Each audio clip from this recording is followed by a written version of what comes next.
नमस्कार दोस्तों, आप सभी का मेरे चैनल हिंदी विद दीप्ति मेहता में हार्दिक स्वागत एवं अभिनंदन। जैसा कि हम भाषाई कौशलों का अध्ययन कर रहे थे, जिसके अंतर्गत हमने सबसे पहले भाषा का सामान्य परिचय देख लिया था। उसके बाद हमने पहला कौशल सुनना, बोलना, पढ़ना, लिखना में सबसे पहला कौशल श्रवण कौशल जिसको देख लिया था। अब आज हम उसके दूसरे कौशल की तरफ आगे बढ़ रहे हैं। दूसरे कौशल का नाम है आपका भाषण कौशल, बोलना कौशल भी कह सकते हैं। यह मौखिक अभिव्यक्ति कौशल है। अब भाषण आप कहोगे कि उच्चारण इसमें आता है, वर्तनी, बिल्कुल उच्चारण वर्तनी सभी कुछ इसी में आता है भाषण कौशल में, क्योंकि अगर हम भाषण देंगे तो उच्चारण करेंगे और उच्चारण करेंगे तो हमारी वर्तनी शुद्ध होनी चाहिए। तो आपका दूसरा कौशल है भाषण कौशल। भाषण का अर्थ होता है बोलना, और बोलना किसके अंतर्गत आएगा आपका, तो मौखिक अभिव्यक्ति कौशल के अंतर्गत आएगा। अगर आपका प्रश्न ऐसे भी आ जाता है कि मौखिक अभिव्यक्ति कौशल है सुनना, बोलना, पढ़ना और लिखना, तो आप आंसर दोगे भाषण कौशल। अगर भाषण कौशल आपके उसमें नहीं हो ऑप्शंस में और उच्चारण कौशल आ जाता है तो आप उच्चारण कौशल भी इसका उत्तर दे सकते हो। तो चलो आगे बढ़ते हैं हम कि भाषण कौशल कहते किसे, तो हमारे भावों और विचारों को वाणी रूप में प्रकट करना ही भाषण कौशल कहा जाता है। यानी हम अपने भावों और विचारों को अगर हम उसको वाणी रूप दे दे, उच्चारित कर दे, तो वह होता है भाषण कौशल, कि हम दूसरों के सामने उसको संप्रेषित कर दे। भाषण के बिना परस्पर विचारों का आदान प्रदान करना संभव नहीं हो सकता, क्योंकि हम अगर बोलते नहीं हैं तो हम क्या करेंगे, अपने विचारों का आदान प्रदान नहीं कर सकते। क्योंकि अगर हमारे पास वाणी नहीं होगी, अगर हम बोलेंगे नहीं, तो हम हमारे विचारों का आदान प्रदान अच्छे तरीके से नहीं कर सकते। वैसे कर सकते हैं, संकेतों के द्वारा कर सकते हैं, हाव भाव के द्वारा कर सकते हैं, मुखी अभिव्यक्ति के द्वारा कर सकते हैं, पर वाणी एक सर्वोत्तम या उत्कृष्ट साधन है हमारे विचारों का आदान प्रदान करने के लिए। अब बात देखना आगे, भाषण कौशल प्राप्ति के प्रमुख साधन कौन से माने गए, तो भाषण कौशल प्राप्ति के प्रमुख साधन है कि अनुकरण। एक तो हम अनुकरण के द्वारा इस कौशल में दक्षता प्राप्त कर सकते हैं। किसी का अनुकरण कर लिया तो हम क्या करते हैं, भाषण कौशल में दक्षता प्राप्त कर सकते हैं। या फिर हम इसका बार बार अभ्यास करने पर इसमें दक्षता प्राप्त कर सकते हैं। हो सकता है पहली बार हम भाषण दें, पहली बार हम बोले, पहली बार हम वर्णों का उच्चारण करें, पहली बार हम कोई सी चीज को उच्चारित करते हैं, तो क्या होता है कि हमारे में त्रुटि हो सकती है, संभावना है। पर धीरे धीरे हम हमारा शिक्षक हमको उसका अनुकरण करवाएगा, और हम शिक्षक के द्वारा बोले गए शब्दों को बार बार अनुकरण करेंगे तो हम उसको शुद्ध बोल सकते हैं और भाषण कौशल में दक्षता को प्राप्त कर सकते हैं। दूसरा अभ्यास, हम बार बार किसी चीज को अगर त्रुटिपूर्ण बोल रहे हैं या त्रुटिपूर्ण उच्चारित कर रहे हैं, उसकी वर्तनी का ज्ञान हमें नहीं हो रहा है, तो हम क्या करेंगे, उसका बार बार रिविजन करेंगे, अभ्यास करेंगे। जैसे कि देखा आपने देखा होगा कि हम कोई चीज, तो शिक्षक क्या करता है, जब आदर्श आता है तो आदर्श पाठ शिक्षक करता है, उसके बाद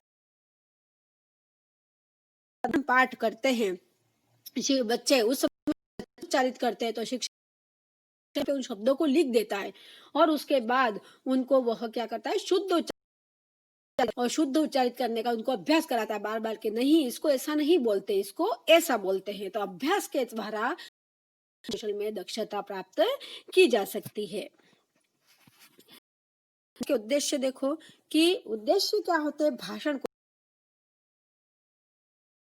सबसे पहली बात, अगर आपका एक ही उद्देश्य पूछे कि भाषण कौशल का उद्देश्य है और तीन चीजें अन्य कौशलों से संबंधित दे दे और भावों को अभिव्यक्त करने के लिए, सबसे बड़ी चीज आपको ये ध्यान रखनी है इसमें, मौखिक अभिव्यक्ति। अगर आपकी अभिव्यक्ति चीज आ जाती है तो भाषण कौशल से संबंधित होगी, ये आपको बिल्कुल ध्यान रखना है। और मौखिक अभिव्यक्ति मतलब 100% भाषण कौशल होगा। तो इसका मुख्य उद्देश्य भावों को अभिव्यक्त करने के लिए भाषण कौशल सीखना अनिवार्य होता है। दूसरा, शब्द भंडार में वृद्धि करने के लिए, बिल्कुल हम हमारे शब्द भंडार में वृद्धि कब कर सकते हैं, जब हम किसी चीज का भाषण देंगे, उसको उच्चारण करेंगे।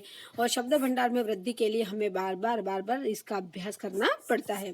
एकता की भावना का विकास करने के लिए, मनोरंजन करने के लिए और शुद्ध उच्चारण का अभ्यास करने के लिए, ये मेन चीज है। ये दोनों और भी ठीक है, शुद्ध उच्चारण का अभ्यास करने के लिए भी भाषण कौशल सीखना अनिवार्य होता है। क्योंकि शुद्ध उच्चारण का अभ्यास कब कर पाएंगे, जब हम उसको अभिव्यक्त करेंगे। अभिव्यक्त करेंगे तो सामने शिक्षक को पता चलेगा कि त्रुटिपूर्ण बोल रहा है, उच्चारित कर रहा है वर्ण को या शब्द को, तो हमें शिक्षक क्या करेगा, वापिस सिखाएगा शुद्ध करके कि नहीं, इसकी देखो वर्तनी यहाँ लगी हुई है, तो इसको शुद्ध, अधिकतर र वाले शब्द होते हैं, श श स वाले शब्द होते हैं, है ना। बहुत सारे बच्चे इसको त्रुटिपूर्ण बोलते हैं, श को स बोल देते हैं, च को छ बोल देते हैं। तो गलत उच्चारित शब्द को, या ऊपर रकार लगी हुई है तो रकार का उच्चारण कहाँ पर करना पड़ता है, नीचे रकार होती है उसका उच्चारण कहाँ पर करना पड़ता है, बहुत सारे बच्चों को ज्ञान नहीं होता है, तो वो क्या करते हैं, गलत अशुद्ध उच्चारण करते हैं। तो शिक्षक क्या करेगा, उसका वर्तनीगत ज्ञान करवाकर उसको शुद्ध उच्चारित करवाएगा, और शुद्ध उच्चारित करवाने पर बालक के भाषण कौशल का अच्छा विकास हो जाएगा। तो ये भी आपका एक मुख्य बिंदु, अगर उद्देश्य में 2 पूछे तो आपको तो पहला तो बताना है भावों को अभिव्यक्त करने के लिए, दूसरा आएगा आपका शुद्ध उच्चारण का अभ्यास कराने के लिए, है ना। अब इसकी विशेषता है, तो आपको सबसे पहले पता है भाषा अर्जित संपत्ति है, तो ये भी अर्जित संपत्ति, इसके द्वारा ही हम प्राप्त कर सकते हैं। भाषण का मुख्य आधार उच्चारण की शुद्धता है। बिल्कुल, भाषण का मुख्य आधार, भाषण हमारा तब रोचक बन सकेगा, या कोई दूसरा कौशल, सुनना कौशल तब अच्छे से विकसित हो सकेगा जब भाषण कौशल में हमें दक्षता प्राप्त हो जाएगी। अब आपके एक रीट में कई बार प्रश्न आया था कि बालक को वर्तनी का ज्ञान कौन से स्तर पर देना चाहिए, तो ये भाषण के अंतर्गत ये उच्चारण और वर्तनी शब्द आते हैं। तो आप अभी पहले उच्चारण संबंधी प्रश्न आ जाए, वर्तनी से संबंधित प्रश्न आ जाए, तो आपको ध्यान देना है कि बालक को शुद्ध उच्चारण का ज्ञान या वर्तनी का ज्ञान प्राथमिक स्तर से ही देना चाहिए। क्यों देना चाहिए कि बालक एक बार अशुद्ध उच्चारण करना सीख जाएगा, ये एक बार गलत वर्तनी लिखना सीख जाएगा, उसको सुधारने में बड़ा हो जाएगा, उसके बाद उसकी क्या हैबिट बन जाएगी, उसका अभ्यास हो जाएगा उस पर गलत लिखने का या गलत उच्चारित करने का, तो उसको सुधारने में बड़ा मुश्किल काम होता है उसको। इसलिए हमें क्या होगा कि शुद्ध उच्चारण या शुद्ध वर्तनी का ज्ञान हमें उसको प्राथमिक स्तर पर ही दे देना चाहिए, ताकि बालक शुरुआत से ही सही सीखे और सही ज्ञान को प्राप्त करे। ये कई बार रीट में प्रश्न आ चुका है, हो सकता है दोबारा रिपीट भी हो जाए कि हमें शुद्ध ज्ञान कब देना चाहिए, तो हमें प्राथमिक स्तर से शुद्ध ज्ञान देना चाहिए, क्योंकि प्राथमिक स्तर से ही बालक शुद्ध सीखेगा तो आगे उस चीज की गलती नहीं करेगा। अगर उसको आप शुरुआत से तो जो लिखे वो लिखने देते हो, ठीक है लिख रहा है बच्चा, छोटा है छोटा है छोटा है, तो बड़े होकर भी उसका ये अभ्यास हो जाएगा और वो उसी गलती को बार बार दोहराएगा। उसके बाद उसकी आदत जब पड़ जाएगी, उसको शुद्ध करने में बड़ी कठिनाई शिक्षक को महसूस होती है। इसलिए अगर आपको पूछे कि भाषण का मुख्य आधार क्या है, तो उच्चारण की शुद्धता। ये भी आपका यहाँ से भी एक क्वेश्चन बनता है कि भाषण का मुख्य आधार उच्चारण की शुद्धता, उच्चारण शुद्ध होना चाहिए। और उच्चारण की शुद्धता का या वर्तनी का हमें ज्ञान छात्रों को कब दे देना चाहिए, तो प्राथमिक स्तर से ही दे देना चाहिए। देखो आगे एक लाइन ये भी आ गई, बालक को जन्म से ही शुद्ध उच्चारण का अभ्यास कराना चाहिए। इससे स्पष्ट हो गया कि हमें प्राथमिक स्तर पर ही दे देना चाहिए कि बालक जब बोलना आरंभ करता है थोड़ा बहुत, उस समय से उसको शुद्ध उच्चारित करना सिखा देना चाहिए। बेटा इसको ऐसा नहीं बोलते, इसको इस तरह से उच्चारित करेंगे, तो बालक क्या है कि शुरुआत से ही शुद्ध उच्चारण करना सीख जाएगा, तो वह उसमें दक्ष हो जाएगा और आगे बड़ा होके गलती करने कि उसकी कोई गुंजाइश ही नहीं बचती। अगर आपको ये पूछा जाए कि बालक को शुद्ध उच्चारण का अभ्यास कब से करा देना चाहिए, तो जन्म से ही। अगर आपको पूछे प्राथमिक स्तर, माध्यमिक स्तर, उच्च प्राथमिक स्तर या उच्च स्तर, तो आपको प्राथमिक स्तर करना है, ठीक है। इस चीज का बिल्कुल ध्यान रखिएगा। प्राचीन ज्ञान को प्राप्त करने के लिए विकास के तत्व, सॉरी ये गलत हो गया है टाइप, आप इसको मत पढ़िएगा, ये लाइन गलत टाइप हो गया, मत पढ़ना, है ना। अब प्राचीन ज्ञान को प्राप्त करने, ये मत पढ़ना। इसके बाद आप देखो विकास के तत्व। विकास के तत्व कौन कौन से हैं, तो आप देखना निरंतर अभ्यास। भाषण कौशल के विकास के तत्व यहाँ पर ये दिए गए हैं। भाषण कौशल के विकास के तत्व क्या होते हैं, तो निरंतर अभ्यास के द्वारा आप बालक को अच्छे से भाषण सिखा सकते हो। दूसरा गीत, यहाँ बीच बीच में एक कोमा आएगा, है ना। गीत के द्वारा आप बालक को शुद्ध उच्चारित करना सिखा सकते हो। भाषण के द्वारा आप शुद्ध उच्चारण करना सिखा सकते हो। उसके बाद अंतराक्षरी, ये गलत लिखा गया है, ध्यान रखना इसको। अंतराक्षरी के द्वारा आप शुद्ध उच्चारण करना सिखा सकते हो। और वाद विवाद के द्वारा, ये सभी चीजें क्या है, मौखिक अभिव्यक्ति की है। आप गीत बोलोगे मौखिक रूप से बोलोगे, भाषण दोगे मौखिक होगा, अंतराक्षरी खेलोगे मौखिक होगा, वाद विवाद करोगे तो मौखिक होगा। तो आपको ये पूछा जाए विकास के तत्व, भाषण कौशल के विकास के तत्व कौन कौन से हैं, तो आप लिख सकते हो निरंतर अभ्यास के द्वारा, गीत के द्वारा, भाषण के द्वारा, अंतराक्षर के द्वारा, वाद विवाद के द्वारा, आदि के द्वारा आप बालक को शुद्ध उच्चारण का अभ्यास करवा सकते हो और शुद्ध बोलना सिखा सकते हो। दूसरा क्या है, वर्णों के उच्चारण स्थान का ज्ञान आवश्यक है। सबसे बड़ी बात है कि बालक शुद्ध भाषण देना या वह कब सीखेगा, तो शुद्ध उच्चारित करना कब सीखेगा, तो वर्णों के उच्चारण स्थान का ज्ञान उसको बिल्कुल आवश्यक होगा कि कौन सा वर्ण कंठ से बोला जाएगा, कौन सा तालु से बोला जाएगा, कौन सा मूर्धा से बोला जाएगा, है ना, कौन सा दंत्य से बोला जाएगा, कौन सा ओष्ठ से बोला जाएगा, कौन सा दंत्योष्ठ से बोला जाएगा, है ना। ये सारी चीजें उसको बालक को ध्यान होगी तो बालक शुद्ध उच्चारण अपने आप ही कर लेगा, उसको सिखाने की आवश्यकता नहीं है। तो सबसे पहले हमें ध्यान देना चाहिए शुद्ध उच्चारण करवाने के लिए वर्णों का। अब है कक्षा के औपचारिक एवं अनौपचारिक रूप से बातचीत करने के माध्यम से इस कौशल का विकास सरलता से संभव है। बिल्कुल, भाषण कौशल का हमें विकास करना है तो कक्षा में हम औपचारिक या अनौपचारिक रूप से बालकों को बातचीत करने का ऐसा कोई माध्यम पेश कर दे, जैसे वाद विवाद कर दे, कोई प्रतियोगिता कर दे या कोई भाषण प्रतियोगिता कर दे, तो बालक में इस कौशल का विकास अच्छे से हो जाएगा। अब अगर आपको बालक को कह दे कि चलो 10 बालक भाषण बोल रहे हैं, आप सभी लोग सुनिएगा और आप सुनकर बालक में ये निकालिएगा कि कौन अच्छा फर्स्ट, कौन सेकंड है, कौन थर्ड है। इस तरह की अगर आपने प्रतियोगिता करा ली कक्षा में, या कोई अपने विचारों को चलो सबके सामने रखो और विचार इस प्रकार के होने चाहिए कि जिसमें शुद्धता होनी चाहिए और जो अच्छे से ना वो अपनी वाणी को प्रवाह में बोल सके, तो फिर क्या है, सब बच्चे उसको ध्यान पूर्वक सुनेंगे और ऐसा करने से ध्यान पूर्वक सुनेंगे तो बालक में इसका विकास हो जाएगा। जैसे कहानी प्रतियोगिता कर ली, सब अपनी अपनी कहानी सुनाओ, चलो फिर बच्चों को कह दो आपको ही चुनना है कि सर्वश्रेष्ठ कहानी किसने सुनाई, तो बालक उसको क्या करेंगे, ध्यान पूर्वक सुनेंगे और उसमें सुनने कौशल का विकास हो जाएगा। नेक्स्ट है शिक्षक कक्षा में कहानी, कविता, घटना, वर्णन आदि का प्रयोग कर सकता है। अभी मैंने ये बताया कि ये सारी चीजों का अगर कक्षा में प्रयोग करता है, साथ ही शिक्षा का ध्यान विद्यार्थी को उच्चारण शुद्धता पर भी देना चाहिए। अगर बालक को कह दे कि भाई सामने वाला निर्णय इस बात पे करेगा कि इसकी उच्चारण शुद्धता कितनी है और कितना धारा प्रवाह बोलता है, कितना अच्छा बोलता है और कितना शुद्ध बोलता है, तो बच्चा आराम से इन सारी कार्यक्रमों के द्वारा बालकों में भाषण कौशल का विकास हो सकेगा। अब भाषण कौशल के विकास में कुछ बाधाएं भी आती है ना।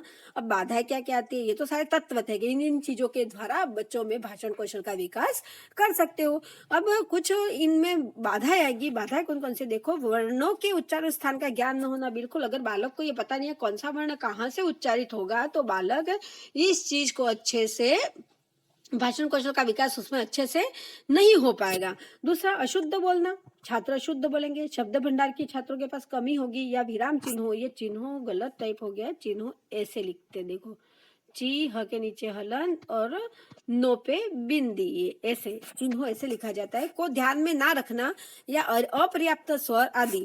तो अशुद्ध अगर उच्चारित करते हैं, शब्द भंडार की कमी होती है, विराम चिन्हों का ध्यान नहीं रखना और अपर्याप्त स्वर होगा तो भाषण कौशल का विकास अच्छे से नहीं हो पाएगा। अगर कोई शिक्षक बोल रहा है उसमें ये सारी चीजें की त्रुटि कर रहा है तो भी बालक ऐसा ही उसके पास सीखेंगे। तो ये तो थी बाधाएं।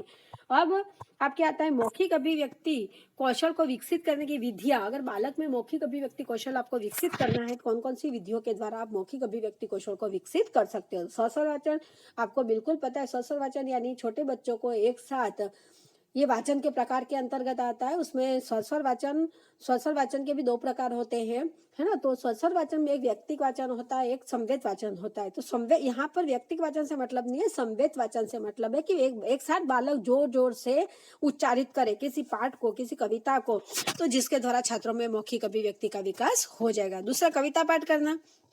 बिल्कुल, छात्रों में कविता पाठ की प्रतियोगिता का आयोजन करवा दिया जाएगा तो बालक को सुनने कौशल का विकास हो जाएगा और बालक शुद्ध उच्चारित करना भी सीख जाएगा। तीसरा, चित्र वर्णन। कोई चित्र उनके सामने पेश कर दिया जाए और कहे कि चलो बारी बारी से इसका वर्णन करो कि आपको इस चित्र में क्या दिखाई दे रहा है, आप चित्रों को देखकर क्या समझ पा रहे हैं, तो छात्र उस चित्र का वर्णन करेंगे और बाकी छात्र सुनेंगे तो भी सुनने कौशल का विकास हो सकता है।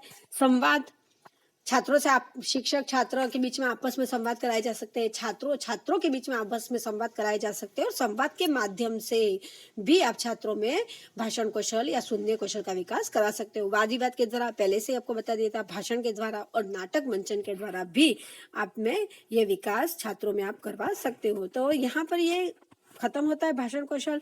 आपको भाषण कौशल में मेन यही चीज ध्यान रखनी है कि मौखिक अभिव्यक्ति कौशल का विकास किसके द्वारा होता है? भाषण कौशल के द्वारा या उच्चारण कौशल भी इसको कह सकते हैं। ठीक है, दूसरा आपको ये पूछा जाए कि इसमें इसका मुख्य उद्देश्य मौखिक अभिव्यक्ति का विकास करना, इसका मुख्य उद्देश्य है शुद्ध उच्चारण का अभ्यास कराना, इसका मुख्य उद्देश्य है। 2 उद्देश्य आपको ध्यान रखने हैं। उसके बाद आपको किन किन चीजों के द्वारा आप करवा सकते हो, तो निरंतर अभ्यास के द्वारा, गीत के द्वारा, भाषण के द्वारा, है ना, अंतराक्षरी के द्वारा, वाद विवाद के द्वारा, ये सारी चीजें आप बता सकते हो इसमें। बस यही थी इसकी मुख्य मुख्य बातें भाषण कौशल की। भाषण कौशल से अगर संबंधित क्वेश्चन आएगा तो सिर्फ आपको मौखिक अभिव्यक्ति कौशल से ही संबंधित क्वेश्चन आएगा, इसके अलावा भाषण कौशल से कोई क्वेश्चन बनता नहीं है। तो आपको अच्छे से समझ में आ गया होगा। अधिकतर क्वेश्चन आपके वाचन या पठन कौशल से बनते हैं या लेखन कौशल की विधियों से बनते हैं। तो इस चीज को मैं आपको और डीपली अच्छे से पढ़ाऊंगी, क्योंकि जहां से क्वेश्चन बनते हैं उसको डीप पढ़ना बहुत आवश्यक होता है।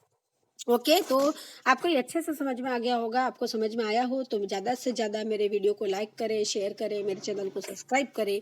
जय हिंद, जय भारत।